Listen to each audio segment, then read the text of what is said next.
इस वीडियो में हमारा आज का टॉपिक है खुशी पाठ्यक्रम, अवधारणा और उद्देश्य, happiness curriculum, concept and objectives. आज हम जानेंगे कि हैप्पीनेस पाठ्यक्रम यानी कि हैप्पीनेस करिकुलम किन सिद्धांतों के आधार पर बनाया गया है और इसके क्या उद्देश्य हैं। अवधारणा।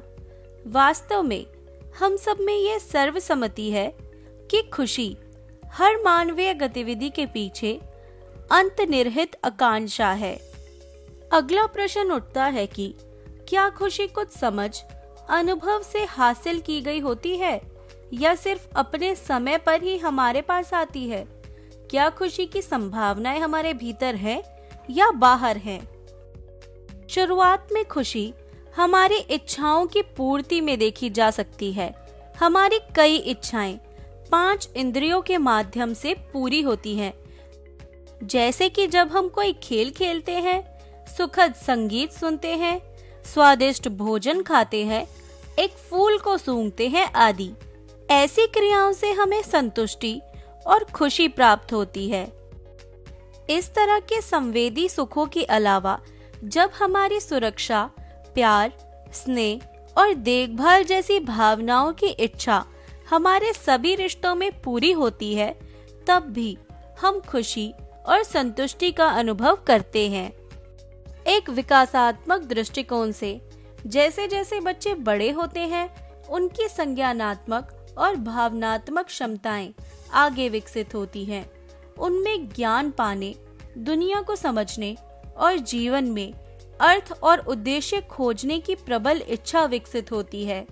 नागराज 1999 ने खुशी के लिए एक मॉडल प्रस्तावित किया, जिसमें वह मानव जीवन के 4 आयामों को सामग्री यानी कि मटेरियल, व्यवहार यानी कि बिहेवियरल, बौद्धिक यानी कि इंटेलेक्चुअल और अनुभवात्मक यानी कि एक्सपीरियंशियल पहलुओं के एकीकृत रूप में संबोधित करता है।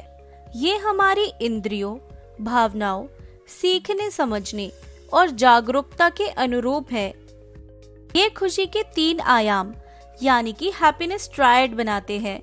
दूसरे शब्दों में, मानव जीवन में इन सभी पहलुओं की पूर्ति चाहता है, जिसके परिणाम स्वरूप कुशलता, शांति, संतुष्टि इत्यादि प्राप्त होते हैं, जो एक साथ मिलकर मानव सुख का निर्माण करते हैं।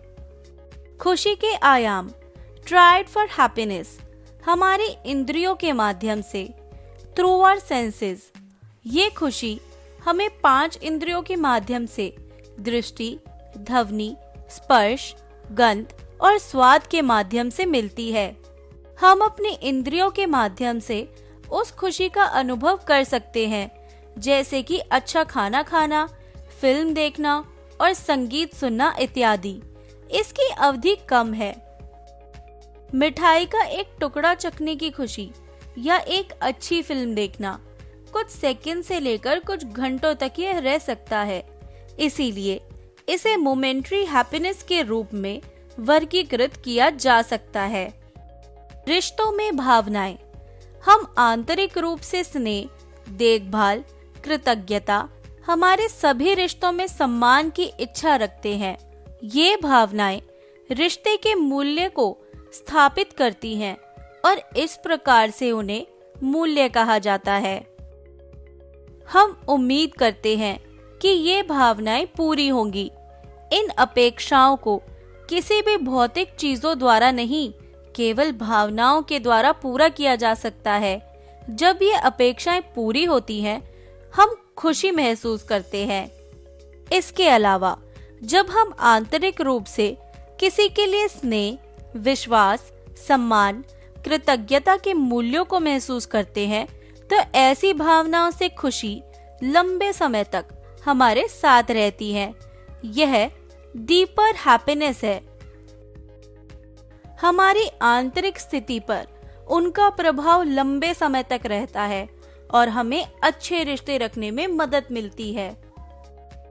सीखना यानी कि लर्निंग, रचनात्मक समझ के अनुसार व्यवहार में परिवर्तन, change in behaviour, according to constructive understanding, और जागरूक यानी कि अवेयरनेस।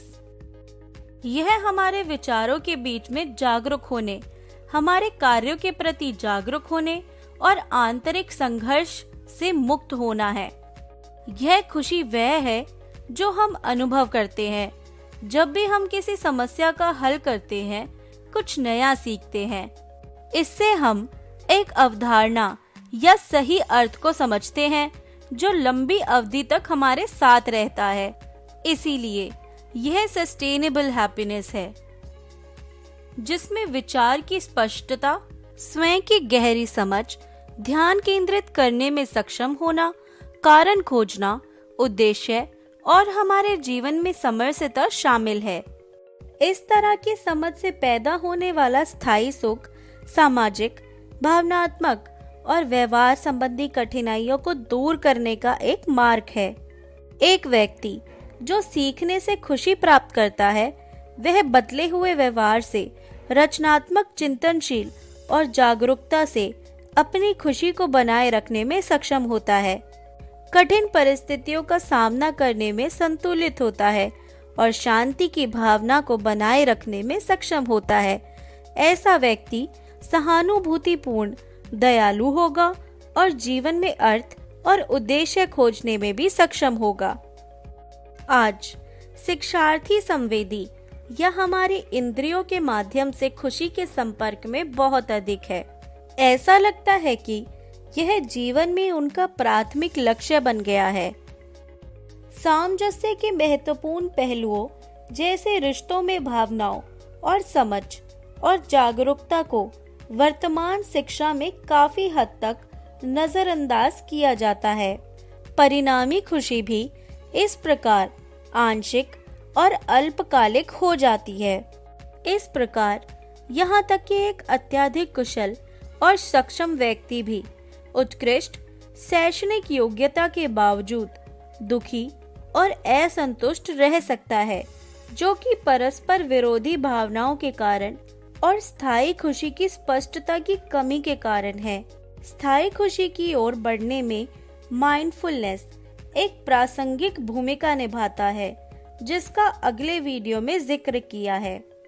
खुशी पाठ्यक्रम यानी कि हैप्पीनेस करिकुलम केवल क्षणिक ही नहीं बल्कि गहरे और टिकाऊ रूपों से भी आनंद की खोज, अनुभव और अभिव्यक्त करने की दिशा में छात्रों का ध्यान आकर्षित करने का एक प्रयास है। इससे एक शिक्षार्थी स्वयं में, रिश्तों में और समाज के अंदर खुशी को समझ सकेगा। यह एक प्रतिमान बदलाव होगा जहां एक शिक्षार्थी अंदर से बाह्य रूप से खुशी की खोज करने के लिए कदम उठाता है, ताकि वह शिक्षण और जागरूकता के माध्यम से अपने भीतर यह खुशी और मूल्यों की निरंतरता सुनिश्चित कर सके। उद्देश्य यानी कि ऑब्जेक्टिव्स।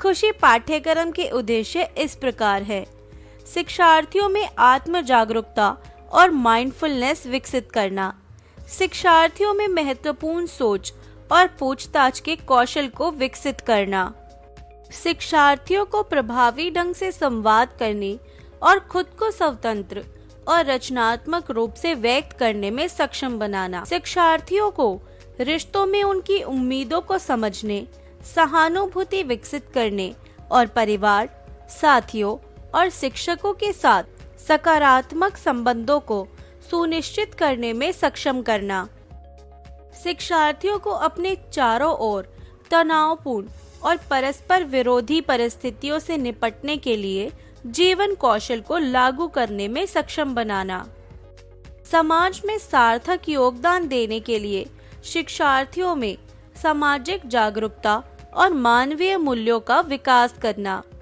एक व्यापक रूप से समग्र दृष्टिकोण विकसित करना।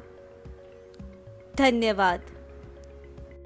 नोट: ये वीडियो दिल्ली के स्कूलों में चल रहे हैप्पीनेस प्रोग्राम पर आधारित है, जिसका उद्देश्य हैप्पीनेस बढ़ाती तकनीकों पर प्रकाश डालना है तथा माता-पिता, अध्यापकों और दूसरे अभिभावकों को जागरूक करना है कि कैसे वे इन तकनीकों को समझ खुद की और बच्चों की खुशहाली और कुशलता बढ़ा सकते हैं।